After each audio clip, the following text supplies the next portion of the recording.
I'm going to tell you about Rick. Actually, Emily and I were trying to figure out how many years we've known each other. It's over 10. So anyway, Rick, he actually is an engineer with Emerson Automation Solutions. His career has taken him across the globe, and East Tennessee, especially the Smoky Mountains, has always been home to him. He loves taking visitors up to the mountains, I can attest to that, and sharing old family stories rooted in photography has always been a part of Rick's journey since his early years. After school, he used to work in a professional photo lab, creating custom prints, and spent summers in Gatlinburg at one of the early 1-hour photo labs. I don't know if some of you remember those. It was 3 hours, and then it became 1 hour when the guy moved in across the street. Oh, excellent. I didn't know that. These days, with more time on his hands, you'll often find Rick chasing wildlife, photography in the mountains, capturing the spirit of local life, and especially embracing night photography. Peaceful. You can hear animals moving through the dark and meeting different people during the night. Let's hear more from Rick Smith. Thank you. So, my family is a split family. My mom's side of the family is from Cosby, Smoky Mountains, stayed at my grandmother's house and heard all the stories when the park came and kids disappearing and, living in, the cows going up into trees that were so big, hollers. Well, this is Tennessee Valley, so Morristown. On the other side is Clinch Mountain. So that's my dad's side. So I got two mountains and they met in the middle. So, I'm always describing the old people. I can remember as kids, a kid of the 70s, going up and seeing, my great-grandfather, aunts and uncles. And I can remember a house where, you literally had newspaper on the walls. And what I remember the most is it was rounded. It had so many papers on the wall, the corners were rounded. But, I got into photography back then and got the poplar, and I'm seeing all these big city shots. And I wish I could go back and take pictures of my parents or my grandparents cutting tobacco. That house with the, newspapers for, wallpaper, because that was to keep warm. And I wish I could remember all those stories they used to tell me I thought was stupid. Can't go back, so take pictures of everything, record it. You're the family historian. Now I'm the one that, I'm the old one now, so everybody comes to me, hey, what's your family tree? Okay, let me think about it. All right, so I did this thing as night photography, and then I kind of changed it. So you'll see the slides, I changed it to Nightscape because it's more than just, I'm using Milky Way as my crux, to explain it. And unfortunately, the better story is what I do wrong, because that's what's going to happen the most. And that's the better stories. It's, you get it right eventually. Last year was a one-of-a-kind year. We had comets. We had 2 auroras, which we don't have around here. The last one lit up the skies like crazy. Can't leave that out. Had the eclipse. I drove all the way to the other end of the state, up to Evansville, Indiana. I got that. So eclipse, aurora, comets, shooting stars. It was a good year. I guess what I like most is just going out and it's quiet. So, nightscape, astrophotography, Milky Way, night landscapes. That's really what you're doing. You're just doing a landscape, just not as much light. Or is there? Moonscapes. Okay, so I kind of started rushing through this at the end here, so I never went back and finished. Okay, the moon is one big softbox in the sky.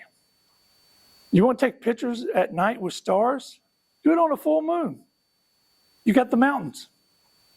They're lit up. Okay, Astro event, like I said, it was an awesome year. I couldn't leave them out.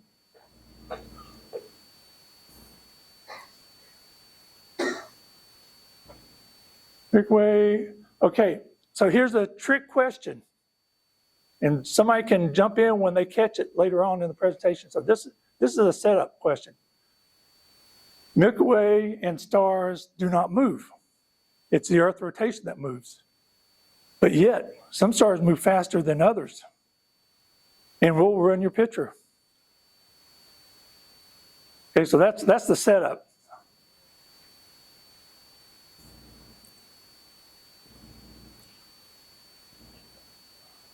In photography of the Milky Way, you'll find a whole new world. That's what I've been discussing. Okay, smartphone.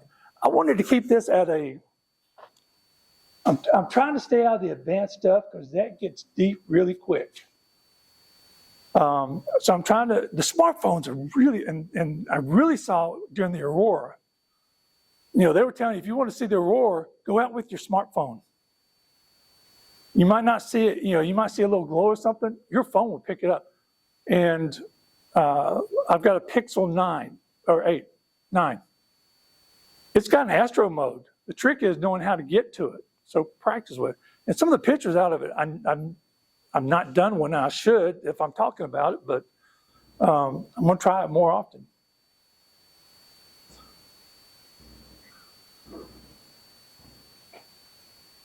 Okay, so what kind of image? It's usually a combination of everything. Your single image, that's where you take click, 30 seconds, well, not 30 seconds, get in that, 10 seconds or whatever, you take your one picture, everything, you're one and done. Okay, so like this background, that is me in the Jeep. Now, this I have family farm. So in the hayfield, when you look out, there's a big dip. I mean, it's steep. I don't go down there anymore. Because it's a steep coming out. I just walk around the edges. But it's like you want to put a quarter in and watch it go around. So this is a single image, but yet I end up, because of light pollution, I ended up taking the Milky Way that I shot the night before. So still same Milky Way, same time. If you try to change your date and times with the Milky Way, somebody can look at that Milky Way and say, no, you're wrong. Jupiter's not lying in that spot that time of year. They will catch you, so don't lie. So this is a Milky Way from the night before, overlaid the Milky Way that was there, and then the background, nice straight line. I dropped it down just to kill the, so it's still in the right position, right stuff, but I dropped it down just to get rid of the light pollution. There's a big city glow, there's a truck stop 12 miles down, 4 miles down the road, interstate, that lights up everything. So normally you'd have a big glow there. All I did was just lower it. Now you always treat your background as a different, you adjust it and so forth. Panoramic. That one is kind of on its own because you're taking multiple pictures. In panoramic, you're actually stitching them to pieces and parts of them together. So panoramic, I love doing panoramic, but you got to do individual pictures. And there's a catch for Milky Way is you're using a wide angle lens. Okay, when wide angle things get stretched out at the end, so they don't always stitch together good. So always keep that in mind. We'll try to discuss that more later. Stacking. Now we're getting into some of the more advanced. I'm going to just touch it a little bit to explain some features later. Stacking is your single image, except instead of taking, like you need to take a 4-minute exposure. So instead of having your camera open for 4 minutes, you do, multiple, I can't do the math now, 10 seconds exposures. So you're not, so it's underexposed, but when you stack them together, you get your 4 minutes, so you get the right exposure. It's just you're not doing it all at once. And that keeps blurring and so forth going on. Because again, we're spinning. We are rotating. And time lapse. Okay, time lapse rules. That pretty much covers everything in here. You set you set it up, point it, and with my camera, the Z camera, still got my older Nikon 7200 digital or DSLR. I love it. I'm never getting rid of that thing. It's been abused, it's crazy. But with my Z camera, I have the option to have it automatically make the movie for me, smoothing, so I can set everything up, point it, and just let it go. And then I put whatever images I need, because not only is it taking individual images, so I got my standalone pictures, I can stack them with the multiple images, or I can just play the video out of it. So usually time-lapse is a good way to get all your images. So if you want to do stacking, you can do stacking with certain softwares, and you can make your single image, and you can pick from your best. Usually when you get started, the Milky Way isn't all the way up yet, so you're trying to find that right spot.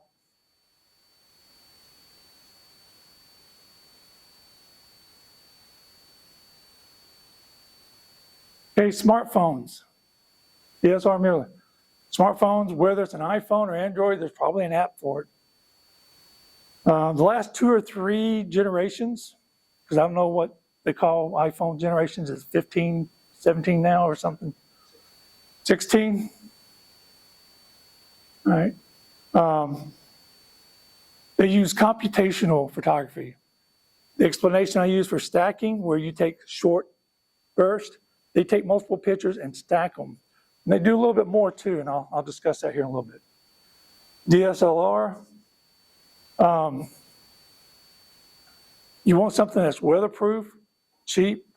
It's humid out there. Your stuff will be soaked and wet by the morning.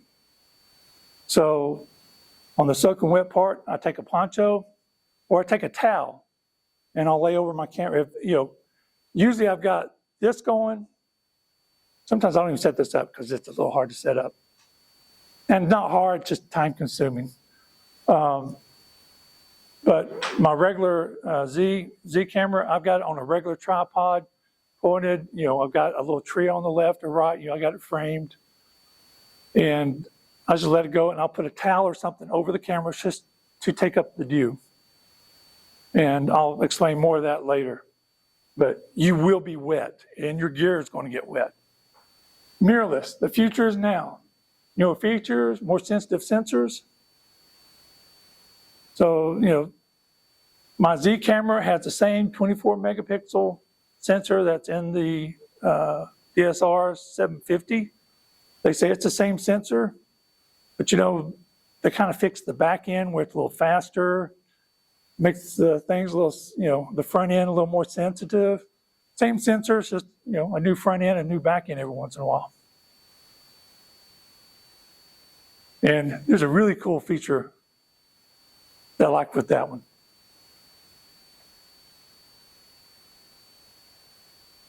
Okay, so my screen's not updating here, so I have to look up and see what I got. Okay, extra gear, tripod, period. Got to have it. You cannot take a long exposure. Even though IBIS is in image, I'm trying to think what the B is. In body stabilization. I've taken pictures at like 1/5 of a second, and I shake.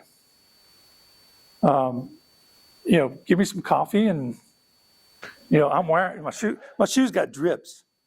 At work, if they lose me at work, they follow the trail. Lens warmer. Must have. I had this beautiful Milky Way disappearing, sunrise coming up, big old fog right in the middle of it. And you don't see it till you get home.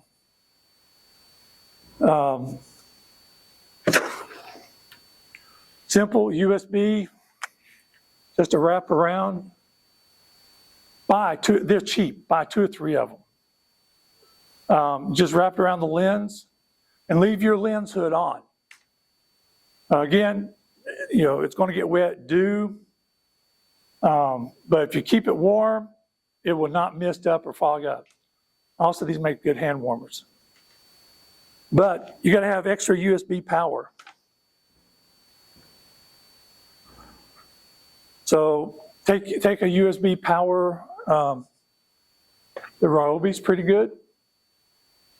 You got, got 2 USBs in here.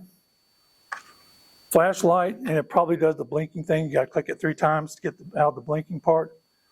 It also has, it's got an inverter so you can plug into it. Not going to last as long. You mainly want to use the USB part. This is Ryobi, Home Depot. Now we have the 40 volt that you use in the weed eater and mower. She uses that thing at, she does festivals and sells stuff there. She takes that and she plugs her computer into it. She uses it and we do lights off of it. Just the regular 40 volt battery.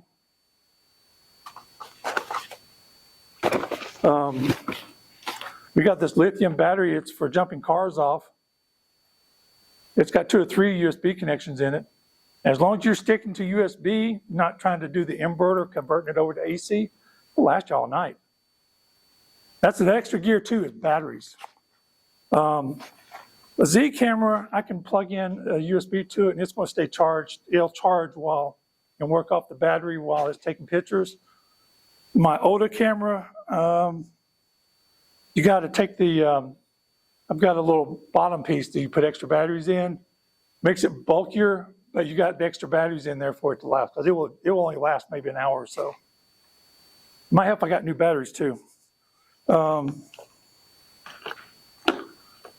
Towel, keep it covered. And what's the name of these towels? Norwex. Good towels. Highly recommend them.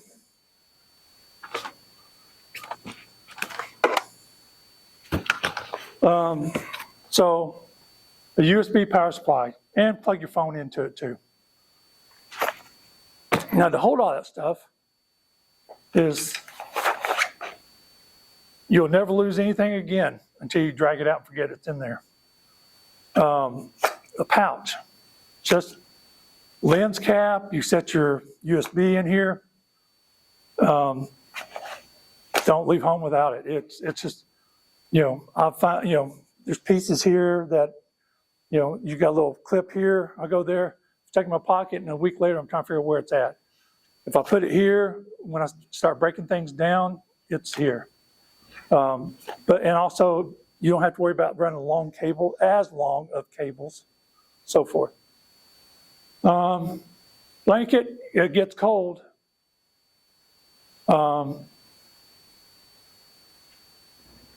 Let's see, what other good stuff?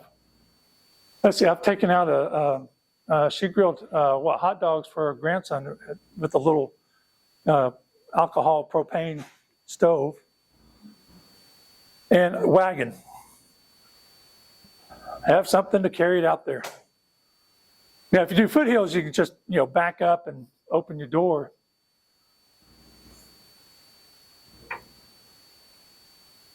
Okay, smartphone, computational. To explain this, we need to step briefly into the world of advanced night sky photography. If I start geeking out, please bring me back to earth real quick. At work, they call it Rick speak. Okay, stacking. Okay, so here's my math. Instead of taking a single 4-minute long exposure, smartphones are actually taking multiple shorter exposures. 16 seconds exposure stacked equals 4 minutes. So 16 15-second exposures is equal to having your lens open for 4 minutes. So it's stacking it. You can do the same thing, and actually people do. You can do the same thing in Photoshop. There you got to do the alignment of the Milky Way because again, you're rotating. You forget, you got to skip either the foreground or back, but you line up and, you can always put the foreground from one picture and then, you stack your Milky Way to get those stars and stuff without blowing them out. So you can do that in Photoshop. You put them all in there, click on all the layers. Was the smart? I knew I should have put it up there. I only do it all the time. Wherever it puts them all together into one, and then you can go up and you can do means. You got different options. Means for getting like static, but that will do. That's the way it's done. And I will find the word later on, and I'll pop it out of the blue.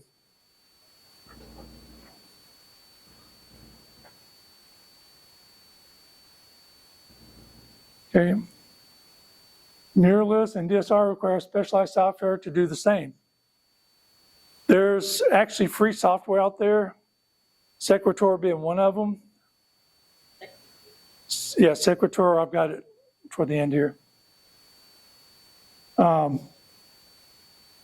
But you do the same, and now, there's some extra work you got to do. So I go out and I take 50 pictures of the Milky Way, and I use my tracker, so I'm just doing the sky. So I got my nebula, whatever. I take 50 pictures, and because I'm using my tracker, I'm doing 30-minute exposures. Or not 30 minutes, excuse me. Yeah, maybe 30 seconds to a minute exposure. It depends on how good I got it aligned to the north. So Rick, that's a tracker attached to your camera that you have on the tripod right there? Yes, this is my tracker. This was $500, but now they've got some that's cheaper, that is not as complicated. Oh, I got the thing. 700.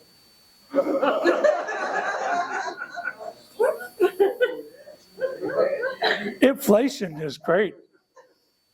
You're not going to get away with anything tonight. Huh? You're not going to get away with anything tonight. No. What do you So I should have put up here, wife's in room. She will correct me. What does the tracker do? I'm sorry, I don't know. Think of an old-fashioned analog clock. Instead of being 12 hours, think of the hour hand being 24 hours. Oh, okay. It rotates at the same speed of the Earth. No.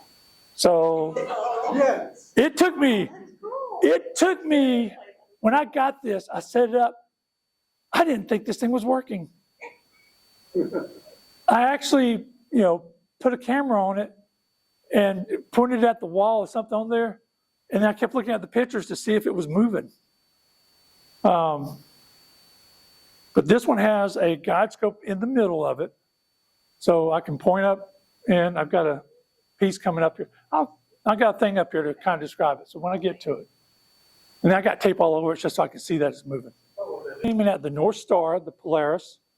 We're in the northern hemisphere, so as I'm describing, when I get to describing this, I never go past the south of the equator, so I'm not going to discuss southern hemisphere. They don't have a southern star. We're lucky we do, but Polaris is not true. It's off a little bit, so you got to account for that. All right, I'll go back to this here. So for DSR, on the advanced computation, this will get into computational. This is what they're doing, but this is how the people that are doing these big nebulas, and we had people that had I forget who was it? Who you had.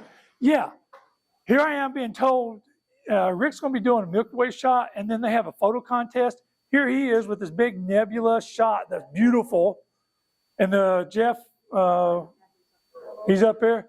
Yeah, he's been out, out west doing a Milky Way arch, and then they say, oh yeah, and then Rick's going to be doing Milky Way. Yeah, thanks for the setup. So you take 50 regular pictures. Okay, your sensor gets hot. What? So your sensor will get hot. So as you're taking, so you do 50 to 100 images. I'm tracking. I'm dead on. So my sensor's getting hot. I'm getting noise.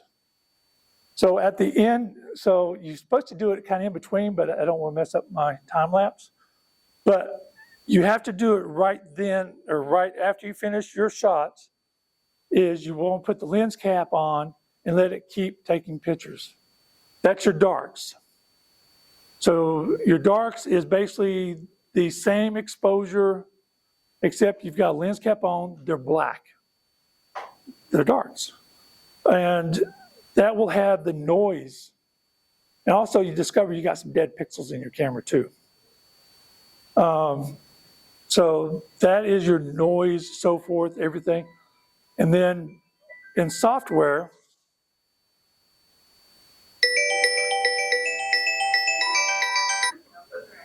Speaking of smartphones. That's surprising.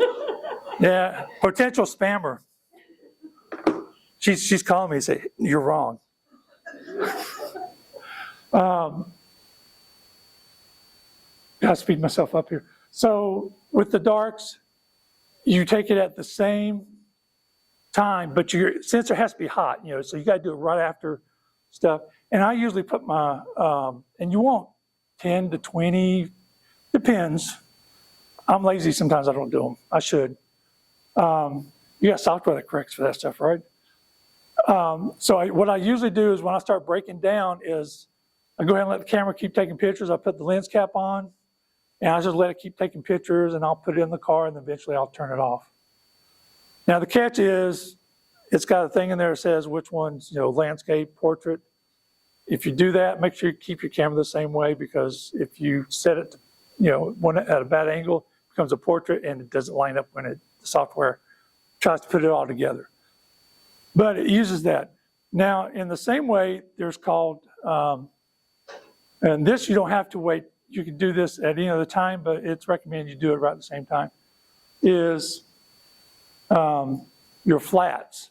Flats is where you take a t-shirt or cloth, you put over your lens, and you put a bright light, not bright, but you want an even light over it. What that does is takes care of vignetting. So your software will take out the vignetting where it gets dark on the sides, little imperfections like that. I don't do it because I have Nikon lenses. But no, your lenses have it built in. Okay, so What do you do with your dark? the darks is, okay, so when I do my stacking using the CCOR, I'll show you a picture of it, toward the end. So I'm stacking all of my, 50 exposures, the good ones. I'm stacking them. And so now I've got better resolution, better noise. My darks has the noise because I put it's still the same exposure, but it's with the sensor hot, at the same time. So all the noise from the sensor, dead pixels, it's in those darks. So it averages those out. Yeah, they're sharp. Yeah, this is a lot better. A DSLR, mirrorless, it's going to give you a way better picture than your cell phone. However, it's got a few tricks up its sleeves. It can hold its own. It'll give you a good picture you can show people, and you can probably print. That's all you've got. Yeah. But you give me a choice, $2,000 for a telescope that I can only use at night. Oh yeah, Milky Way photography, there's a season, kind of May-ish, June to maybe September, October. So you got a time frame there. On noon moons, so you can't have another, the moon shouldn't be up. Can kind of go left or right of that because sometimes it comes up later or earlier. But you only got about a week's worth of those months to do true Milky Way, as far as getting the dark skies. Now, out of that week, no rain, you don't have to work.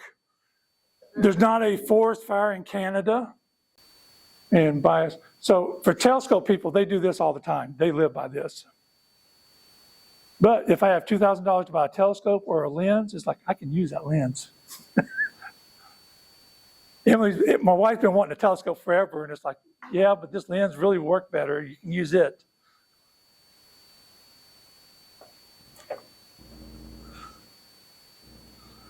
Math. Okay, so you're not using a star tracker. You're doing a tripod. You have your camera mounted. I'm gonna speak primes. Now, okay, you got kit lenses, and they start at usually around f4, f5.6.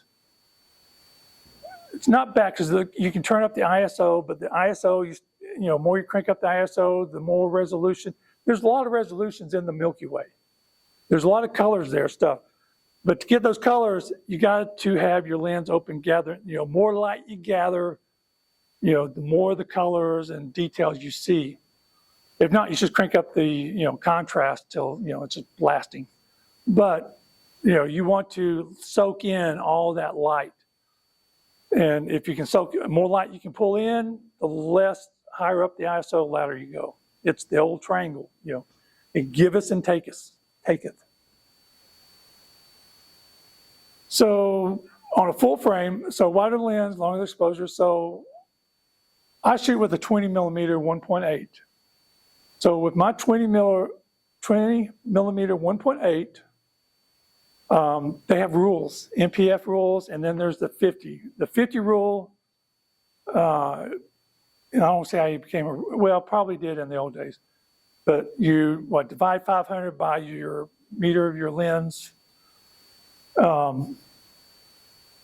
So I've got an app. Pills. Photo pills. Pay for it. Just pay for it. You won't. Not one of these. Able to rent vacation to the Outer Banks. Well, and I got the story in here. So we went to vacation with my daughter's family. We rented a house, and it was the Corolla Island where the horses are. Sounds beautiful until you realize it's hard to find the horses. They're not, it's like, going to bears. There's bears all over the place except when you're there. But if you can think of something you're trying to figure out, photographing wise, it's in there. But it gives you the moon, the sun, meteors, satellites, depth and field. YouTube videos, arts. Yeah. It is a Swiss knife of photography. Your wide lens doesn't show that movement. Yeah. But so at 20 mils, I'm going to go by my recommended time. So I do 13 seconds at 20 mil with my 20 mil lens at 1.8. This is with the tripod without a tracker. Now, if I'm tracking, I got crystal clear stars and I should let it go for a minute, whatever. Now my foreground is blurred, but the stars are sharp. But what I do is I take a picture of the foreground before I start doing, and then I'll save it later, put the two together. So I'll jump to 35 millimeter, 5 seconds if you're lucky. But at 35 and at 50 millimeter lens, you've got maybe 2 seconds till you start seeing streaks in the sky. But hey, that becomes star trails. Okay, so again, prime lens usually better than zoom. The sharper, higher f-stop. And here you're trying to gather light. And f-stop is a root square of 2. So it doubles. So an f4, so say you've got a kit lens that's an f4, then you go to have a lens that does 2.8, you're letting twice as much light in as the f4 lens. So now you don't need longer exposure because you're letting twice as much. But if you go to, now the math had to go to 1.4, but I got 1.8. That's a third. So now if you go from an f4 kit lens to 1.4, you're letting 4 times amount of light in. So, it just not only doubles, it quadruples. So it's always multiple. So you want that brighter lens. And if you're rich, for these telescopes, you can get an f2 or 1.2 lens for $2,000 and really let the light in. Is it 1.9? I think that's a little. Yeah, I know there's an oct, but that's, they open the suitcase and let you look at it once in a while. So prime lens are perfect for this. And you can buy them used, so you can get a good, 35 mil D lens that, you have to set yourself for, $50 to $100. It's just old.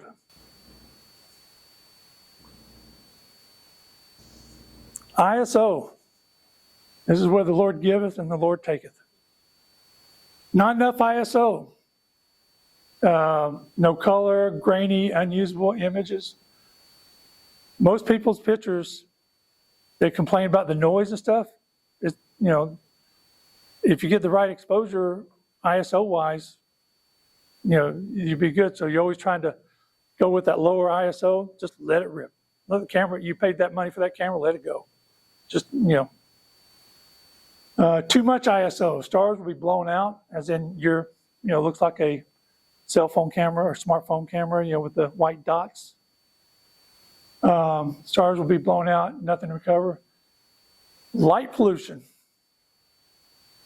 This is where, now me and Emily, we went to Bodie Island with the lighthouse, stayed out at night, beautiful night. Unfortunately, you're in the middle of a swamp. But my daughter got us covered there. She gave us these little mosquito dots, that you stickers or whatever, and they worked. Thank God. But light pollution, humidity in the air.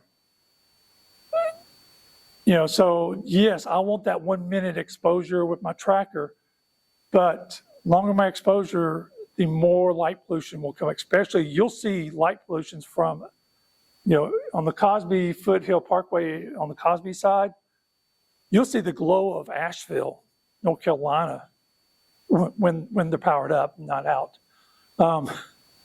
But you'll see the cities that you didn't even think was even close to you, way off in the distance. So, and when the humidity is high, you get a glowing effect that you don't realize.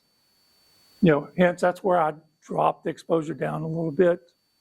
I mean, not exposure, but I take the sky and drop it down to hide it. I still try to keep the right angle and kind of scoot it sideways to where it would be if it was at that angle. So, you're kind of playing, you want longer exposure, but unless you're in a really dark sky, you're not really going to get the exposure you want. Know your camera. Nothing worse than trying to figure something out in the dark. And nothing worse than being around a bunch of other photographers and you're having to turn your light on to see what your settings are. They will let you know real quick. Yes, it's for the other photographers. Oh, I have a hobby in the Smoky Mountains. Not only do I love taking pictures of the bears and wildlife, I love taking pictures of other photographers. I have a picture, in fall, looking upstream, and I put arrows, photographer, all been over trying to take pictures of the water with the leaves and stuff. I mean, beautiful pictures, but it was just comical. I'm looking, and it was just like cars pulled over. This is not tree, well, it was like Tremont, but it's Greenbrier on the other side. And literally, you should see all the cars pulled over, just every so far, and literally there was a photographer every, 100 feet at the edge of the river.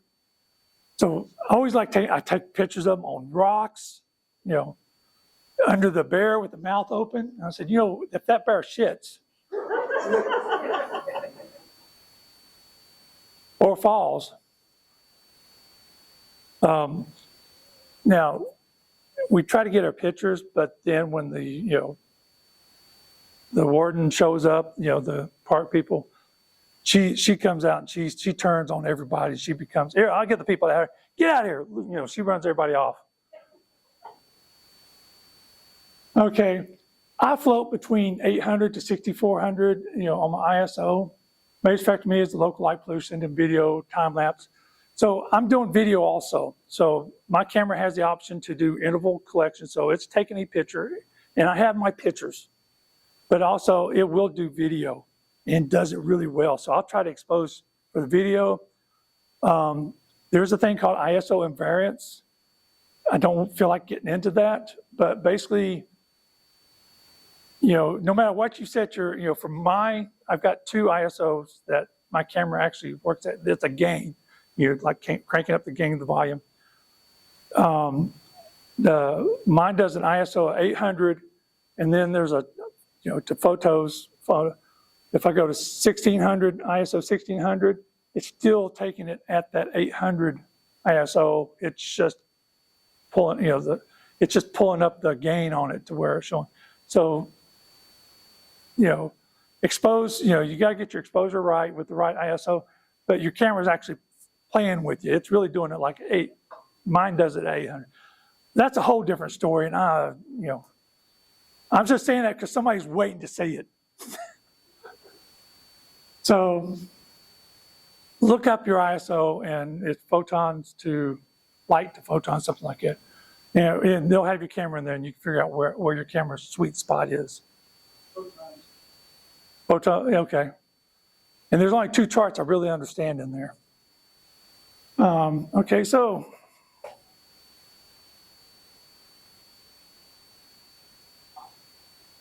okay, wait a minute. I'll put the finger up here after the first one. Turn your autofocus off. Because especially doing time lapse, it will want to go click, click, and it doesn't always back into the right spot. Focusing is a big issue too. A lot of people, especially if you got a manual lens or a third-party lens, is, okay, you're photographing at infinity. The infinity mark on your lens is not infinity. It's a little bit before somewhere. So what you do is before it gets really dark is focus on something and just take some masking tape or something like that and lightly put it there just to hold your lens in place or the focus in place. That's a good way. Or you can do, you got your LCD screen on the back, switch your screen and there's a zoom button. You can zoom into the stars and you just work your lens back and forth until it gets small. Now, I got trifocals. I'm trying to figure out which one do I look through. But that's a concept. Now, mirrorless, my Nikon Z. How do I focus to infinity?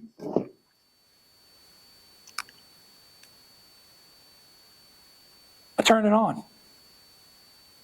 If I think I got it out of focus, I turn it off and turn it back on. It goes right back to infinity. Now, there's a setting in here to where you tell it to either remember your previous focus point or reset. So I just turn it on and it's infinity. Is that an autofocus or manual focus? It's autofocus. Well, you can do it manually. It comes up. I gotta see it. It's on the optical infinity. Yes, it is. Sharp as can be. Because there's nothing worse than staying out all night. Because once you get your time lapse going, you can't touch it. As much as you want to look at it, if you touch it, it messes it up. You just got to let it go. So I've had nights, with that one where I come back and I'm just slightly out of focus. But yeah, you just turn it on, it's instant. And I've got it set to manual too.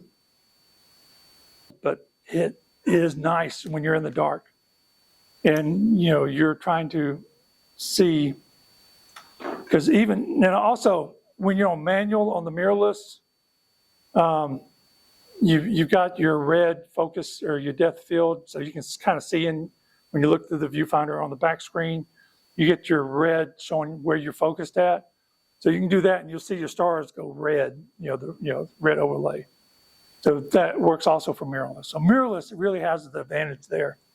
I got to look at the feature in there, but it's a memory of, do you want to remember your last focus position? Because I'm always turning it off to save battery, when I'm walking through the woods or something. Another thing, white balance. Set it to daylight. You'll save yourself a world of, trying to get the color right, so forth. Now you can get, you could get filters, because your skylights and stuff from the cities and stuff in the background, they've all gone LED, so they're daylight anyway. But, I actually bought a bluish filter, special sun, and I discovered the hard way, it's an expensive filter, discovered that you don't put cleaning stuff on it when you're cleaning your filters because it kind of went gray or, it doesn't unsmudge itself. But all the street lights now are white. They're daylight. But you want to do white balance like the Aurora did. White balance was daylight. Even if you're doing, even if you're doing your raw photos, that white balance really makes a difference. It gives you more room to work with, if you need to adjust your colors. But, it's just, people don't think about it. Nikon's a little reddish. If you take pictures of red tulips, it will blow out that red. No matter how good your white balance is, it will blow them out. It's just, that's part of the way they've got their profile or whatever. But yeah, and that gives you a good starting point, especially because there's a lot of reds and, yellowish, whitish, in the Milky Way. And if it's always doing, auto correction, you're not going to get the true colors of everything. Mine's kind of, when all else fails, go back to, daylight, and that should, I should be able to get my colors of, what it should be. Okay, here's the answer to the computational. Your camera can do the darks, but Do what? your camera can do the darks. Like, we talked about how you put the lens cap on and, you're taking your darks to get that noise. Your camera can do that for every picture you take, which depends on what kind of picture you're taking. That's good or bad. If you're doing a time lapse, it could be bad. It all depends on your exposure. So I'm doing a 13-second exposure, and my interval is every 15 seconds. So that gives me 2 seconds in between shots. So every 15 seconds, I'm taking a new picture. If you turn on your long exposure noise reduction option, that does the darks. It will take your regular exposure, 15 seconds, whatever it is, and then it takes another 15-second exposure with basically the lens, the shutter closed. And then your picture has automatically built into it the noise, that we did with the darks. If you're just taking a single or panoramic, you're not doing time lapse or doing stacking, or if you are just doing stacking, but your goal is one picture, one good picture, it works really well. But if you're trying to do a time lapse video, you want a lot of pictures. You don't want that 15-second gap, then you're stuttering as it goes across. So you want that smooth moving across the sky. Now, our telescope guy here, he's stacking. He wants as many pictures as possible, in his time frame that he's taking. He may take it the same night, or 2 nights, whatever. He's doing, the deep sky. So that's not an option for him either. He'll do his, darks and his other, to cancel it out. So that's a good option. Just, it's time. You're doubling your time to take your picture. And if you're doing a video, time-lapse video, you're going to get, you're going to see stuttering in your, as things go across. So what you're essentially saying, your lead camera, long exposure noise reduction becomes less utilitarian the longer your exposure. Well, it becomes more utilitarian as your longer exposure, unless you're doing a time lapse. Yeah, for multiple images. Unless you're doing a time lapse, then it's a hindrance because you want one picture right after the other to get that smooth moving.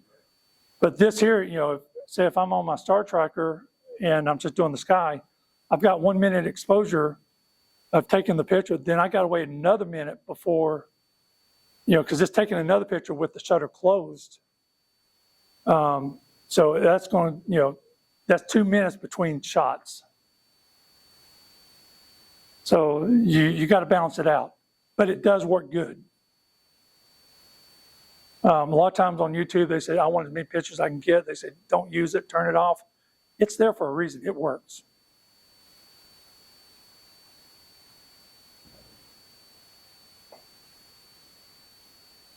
Okay, so my night photography time lapse, I got to pick up speed. Nikon Z6 II, 20 mil, my white balance daylight. I float between 800 to 6400. Also, don't trust your screen on your camera. It will lie big time. It lies. It looks good on your screen. And it's mostly dark, so you're going to get one line in your histogram. So you kind of want that line kind of not to the right, but kind of middle-ish, upper left a bit, but you want it away from the sides. You're going to get clipping, because it's all white. It's either white or dark. Milky Way, manual settings, 13 seconds F1A, interval 15 seconds. This gives me 2 seconds between shots. Sometimes I go 14, but you got to at least give it, you need to give it a little break in between pictures. That way it can write to your card, it's ready for the next picture. If you put it too close, then something may get, bogged up and you'll have a skip in your time lapse because it didn't hit it right on time. 15 seconds makes 4 images in a minute. Okay, so it's the math. So 15 seconds gives me 4 images in a minute, which means in 6 minutes, I get 1 second of video. Now, if you're doing 30 frames per second, that's a little different. But 24 works out pretty good. So 24 frames per second, which is 24 pictures a second, 60 minutes to make a 10-second video. So 3 hours is I hope for, but then, the beginning of it is usually very slow starting out. You always got airplanes and stuff crossing back and forth. So you got to kind of chop it up a little bit. So I'm usually going about 4 hours. And I hope to get at least 10, 15 seconds out of it. Yeah. So photo pills is my savior. I take it up. Okay, it's going to come up over here and it's going to end here. So I have a tree or something to, lock this side down. Something over here, you're doing your foreground. And then, I frame it up and then just let it go. Okay, so this was a quick, screenshot. Okay, so this is, and now some cameras, older ones, you may have to get an external intervalometer. I think they're all made by the same company with different names. They're cheap. Literally, they are cheap, buy 2. So interval, this one, 10 seconds, I'd be setting this at 15 seconds. So I set my manual mode to 13 seconds. My interval is 15 seconds. So that gives me my 13-second exposure, 2 seconds to, make sure it's done before it takes the next one.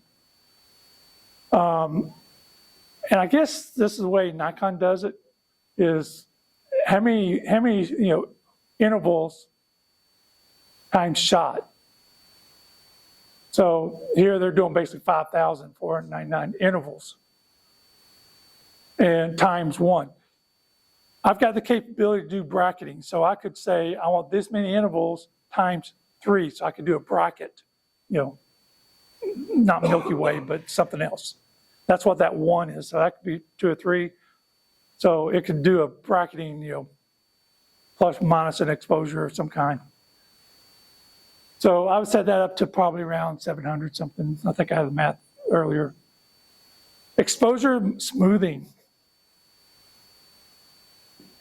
In the older cameras, you do your time lapse.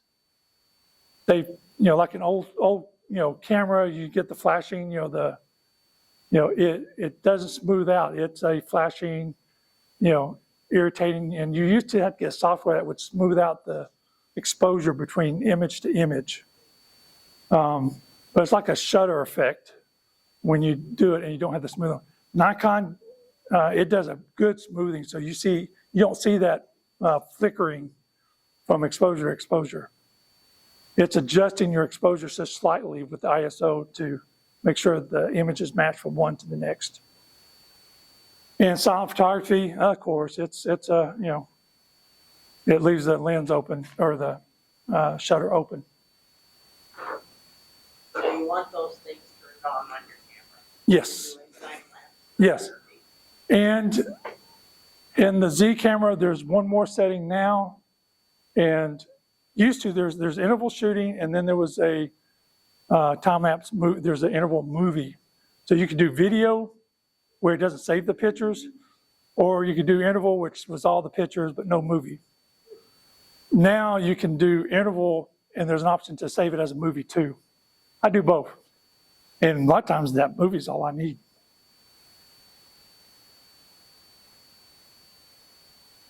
Guess where we are?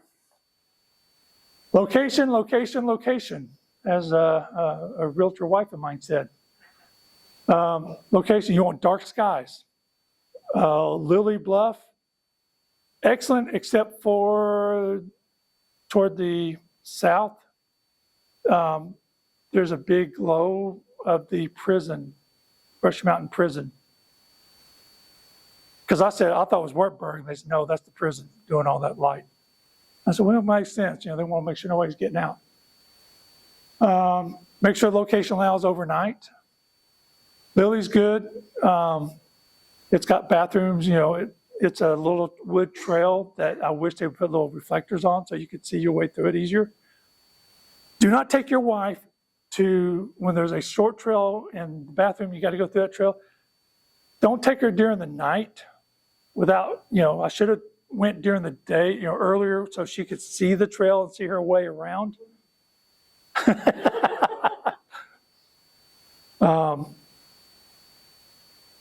It was funny listening to her go through the woods. Yeah, with her 10-year-old grandson. I don't think he was much help either. Safety. Like I said, and she listened to me. I'm talking to people all night. It is amazing. 3, 4, 2 a.m. There's people coming and going. Now, there's only one time that I had a weirdo, and this was on foothills, and it wasn't you, Joe.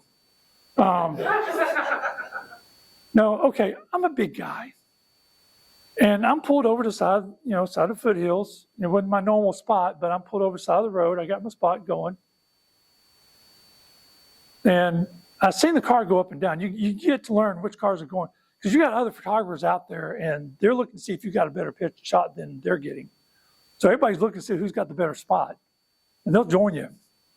But this guy, he come back, and he, like I said, I'm in a short little side pullover.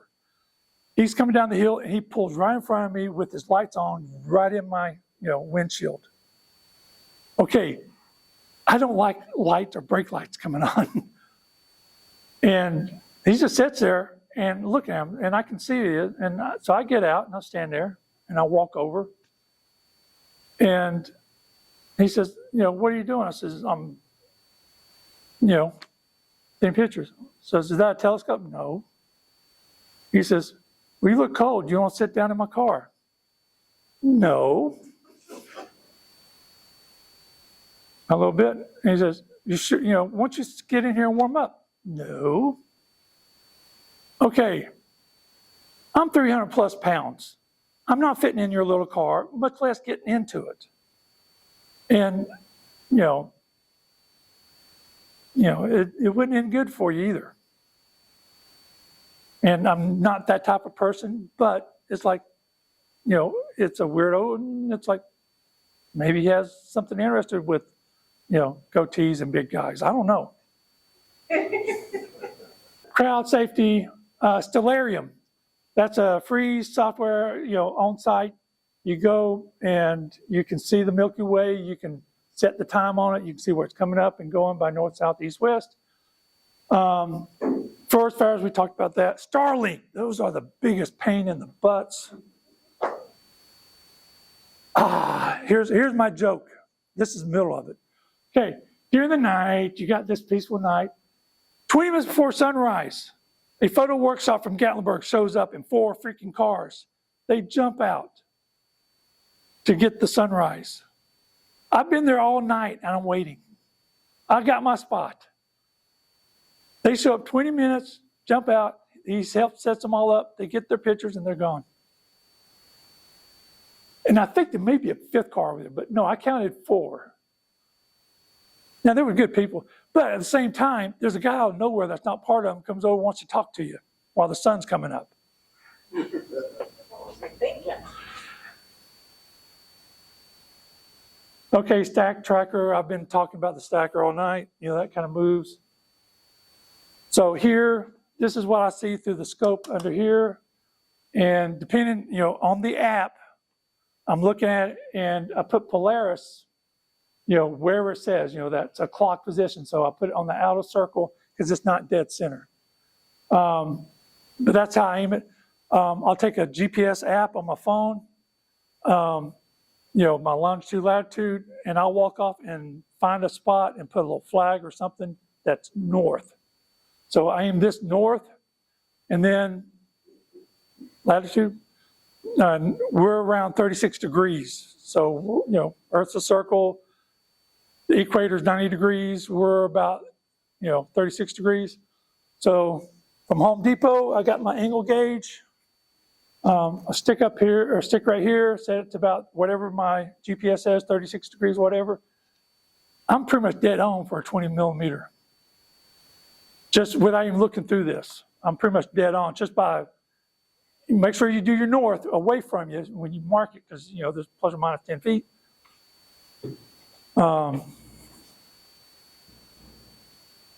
Okay, here's the Pentex if you don't want a tracker. Pentex has a tracker built into it, and it's very good. I have a workmate, whatever, he lives up in Minnesota. He's got a Pentex, and he gets icebergs, or, you know, frost over the, you know, when it freezes over. He's one of the ones that likes to go fishing in the middle of a lake, and, you know, when it's below, there's alcohol involved. But no, it can take a 5-minute exposure tracking. It's got GPS built into it. So how much was this again? 700. Okay. And that's a cheap one, tracking. Okay, that's going to probably be around $1,700, $2,000 camera plus lens. So that has your, you know, it's well supported. You know, so you got lenses for it, third-party lenses, used lenses. Not a bad deal.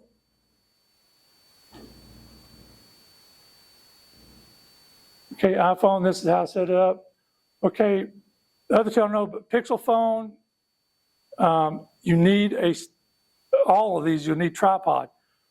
Pixel phone has a Astro mode, but there's a secret in getting into it. So when you go in, you've got night mode.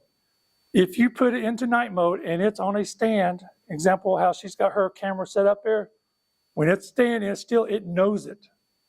And it'll go into Astro mode. And it'll take a 4-minute exposure, you know, how many seconds or whatever it does internally. And it's a pretty good shot. Now it's wide angle, wide angle. As soon as the, you know, the editing department goes over it. Okay, panoramic, this is Cosby, the sky. Okay, my time lapse, I'm out of order, complete. I didn't take that off. Okay, so this is Bodie Island, location closed. There was a photographer here. Again, 2 or 3 o'clock in the morning. Why would somebody come and park with the headlights turned on toward you for 10 freaking minutes? But this is a walkway and it's got a high perch. Perfect spot for a time lapse. Now, there was a photographer that came out with the headlamp, you will see. He was up waiting, he was trying to get the, you know, majestic shot, you know, the one shot with the Milky Way and you're looking up at the tower. Okay, I was doing time lapse, I want to see that. You can see the boats in the background going back and forth. So here's the video from the camera. Oh, no, that's the still picture. And I like the guy taking the picture. So I left him, you know, so I picked out the frame that had him in it. So that's the single picture. Okay, here's the unedited video.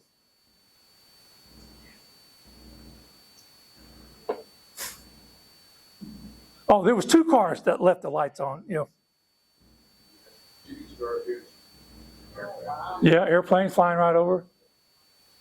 Now, the reason for the lights being left on is that small building right there, that's the bathrooms. Oh, that's important. But at 3 or 4 o'clock in the morning, you know. Now, normally you would see the noise here, but you can't see it on that one. All right, so here's the edited. Slowed it down.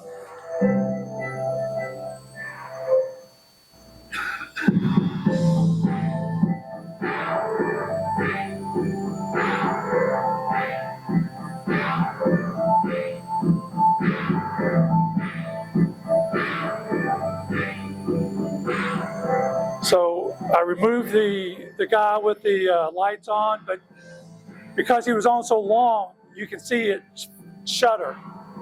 Now, if he'd just been there for a little bit, I could have removed him. You wouldn't have noticed. And see the boats in the background, so forth. Okay, this is 3 months in the planning. I found out where we were staying, and I knew this park. I got my photo pills out. I figured out where that sun was setting. There's a little walkover bridge.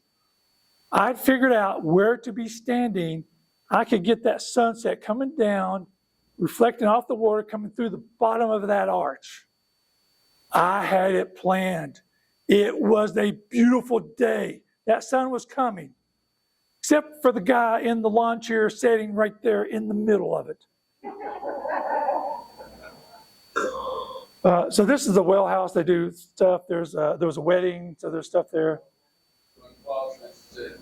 No plan ever survives. No, and the second night was cloudy, and the night before was somewhere else. But I had one more chance, and it was cloudy. All right, so there's the bridge on the other side of it. Beautiful park. So I did the little video there. Okay, so this is kind of, after the sun go down, I should took a quick picture. But no, he's standing right there, and there was a crowd. I didn't mind the people on top of it. But the sun came down a little bit. I was off a little bit. It was a little bit to the right. Now I'm sitting on a pier, so I can't move much anyway. But the sun was reflecting straight at you, off the water. It was perfect. I was in the right spot. So here's the video of this. This is mishmash of 5 days of time. See how it's coming down there and it's coming right through there? But they're all standing there. I can't, the arch.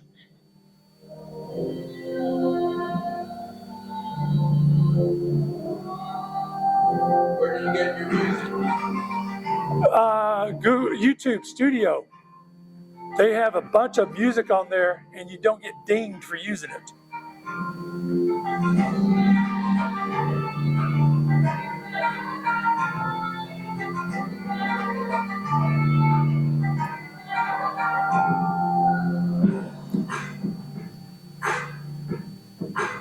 So this music has no words, but they're kind of singing.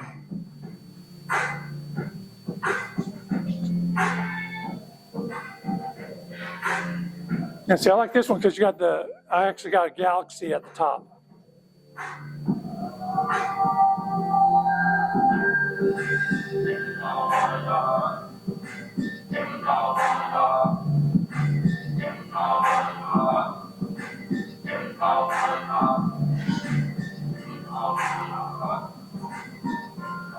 See, there's the next night. So it was cloudy, but it started cleared up. And I actually like the time lapses where the clouds disappear.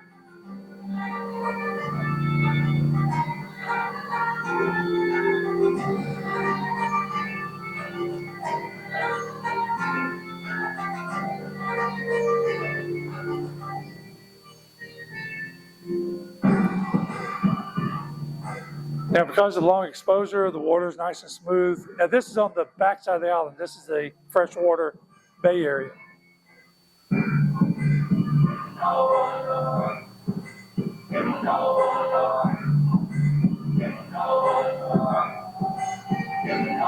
But you can actually see reflection of the Milky Way in the water. And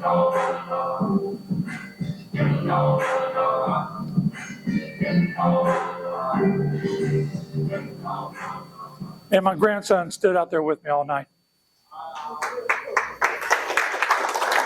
So next, okay, meteor showers. One quick thing on that one is your sky's going this way.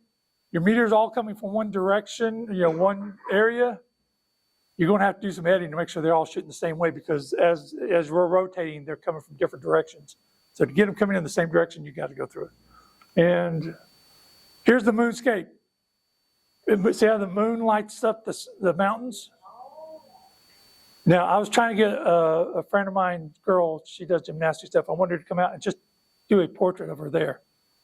And I said, all you got to do is just be there around 9, where it's just dusk. I'll fill in the rest. But yeah, so you can do night pictures of the mountains. No one else gets those. Star trails. When it's a full moon, point the other direction. That's moonlight. And that's my cousin parking his tractor behind my mom's house. And his daughter lives in that house there. It's a family farm. We own that whole side of the street. She was single at the time, dating, and I made sure to let her know I was out there so she didn't come out shooting. Because I'm behind this tractor, taking pictures. I'm just staying on my camera. So. Okay, so here's the comet, the last comet we had. This shows all the noise. You got the planes, and I don't know if you can see it, but you'll see the Starlinks going back and forth. But that's a good time, and that's not a tracker. The one with the tracker I couldn't find. But that's just regular from it. And then the next one, this is from in front of the house, over the neighbor's house. Go up, get back.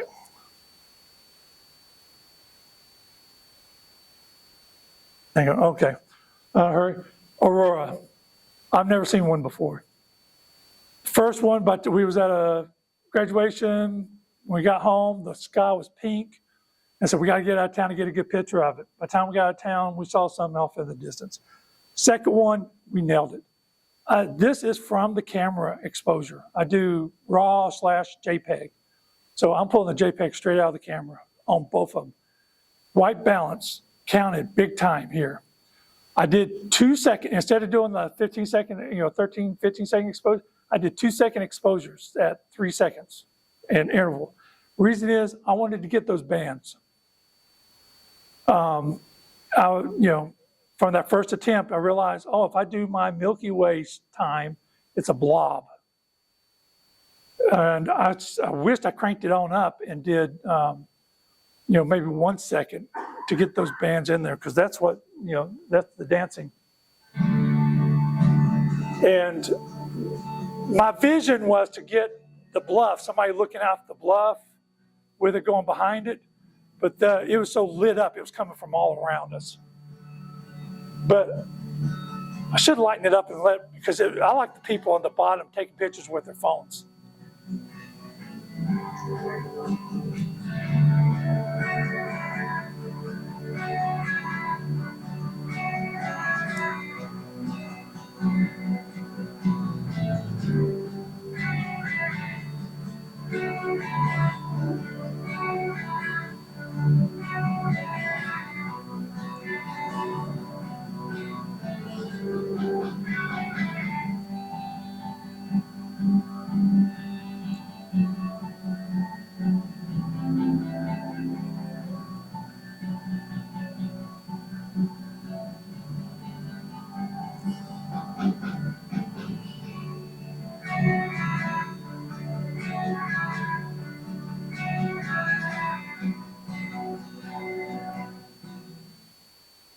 So,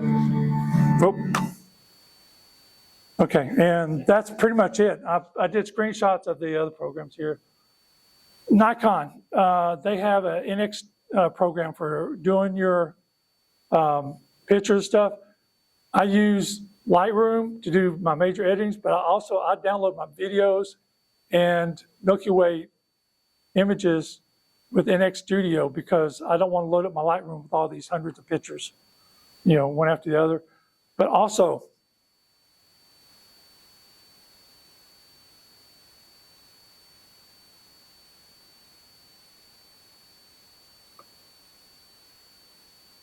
noise reduction has Astro.